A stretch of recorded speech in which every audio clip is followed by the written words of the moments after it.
배송부터 방역, 비대면 단속까지 드론이 다 한다. 코로나 사태 속에 무선 전파로 조정할 수 있는 무인 항공기인 드론이 주목받고 있습니다. 언택트가 뉴 노멀로 자리 잡으면서 방역부터 배송, 순찰까지 드론 활용도가 높아진 것인데요. 영국 BBC 테크뉴스 프로그램 클릭은 코로나19에 맞선 성남시의 드론 방역을 소개했습니다.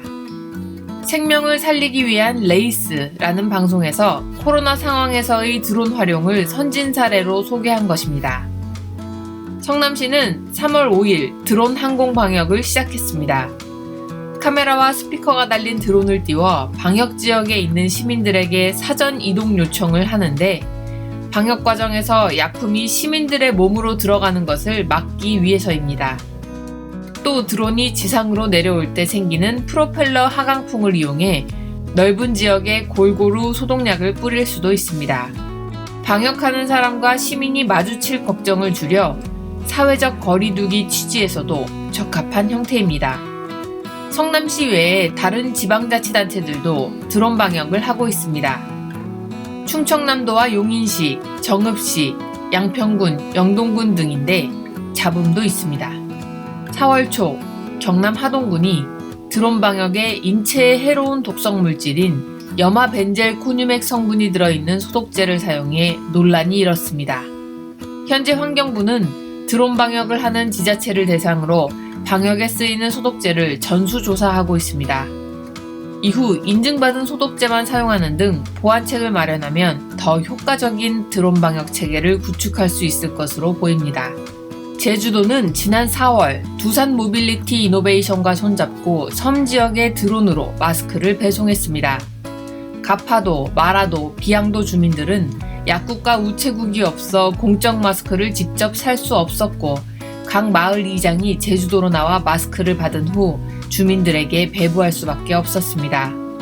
앞서 제주도는 드론 배송을 위해 국토교통부의 드론 특별비행 승인을 받았습니다. 그동안 드론을 이용한 배송을 할 수 없었던 이유 중 하나는 비가시권 비행에 대한 규제가 있었기 때문입니다.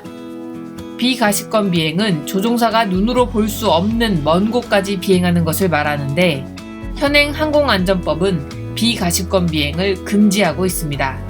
쉽게 말해 눈에 보이지 않는 곳까지 드론을 날릴 수는 없다는 것인데요. 제주도는 각 마을의 현장 점검과 시험 비행 테스트를 거쳐 국토교통부의 승인을 받을 수 있었습니다. 제주도는 앞으로 긴급 구호 물품 배송 등으로 드론 활용 서비스 범위를 넓힐 계획입니다. 드론을 활용한 비대면 단속 방식도 진행 중입니다. 화성시는 지난 4월 환경오염물질 불법 배출 사업장 단속에 드론을 활용한다고 밝혔습니다. 대면 조사를 줄이면서 단속의 효율성을 높이기 위한 방안인데 드론 3대와 이동식 대기 분석 차량으로 오염도를 측정할 계획입니다. 충북지방경찰청은 드론으로 신호위반, 이륜차 법규 위반 등을 단속합니다. 코로나19로 인해 일제 단속이 줄어든 상황에서 배달 주문 증가로 1월부터 4월까지 이륜차 사고가 작년보다 12% 늘었기 때문입니다. 한편 중국은 더 광범위하게 드론을 활용하고 있습니다. 드론을 방역에 투입하는 것은 물론이고 상하이, 광저우 등 주요 도시에서는 마스크를 쓰지 않은 시민들을 단속하는 데도 드론을 사용하고 있습니다. 비행 중 마스크를 쓰지 않은 행인을 발견하면 확성기로 경고하고 경고를 무시할 경우 계속해서 동선을 추적합니다. 또한 적외선 센서가 있어 원격으로 체온을 측정하는 드론도 있고 코로나 진단 시료나 생활물품 배송도 드론을 통해 하고 있습니다.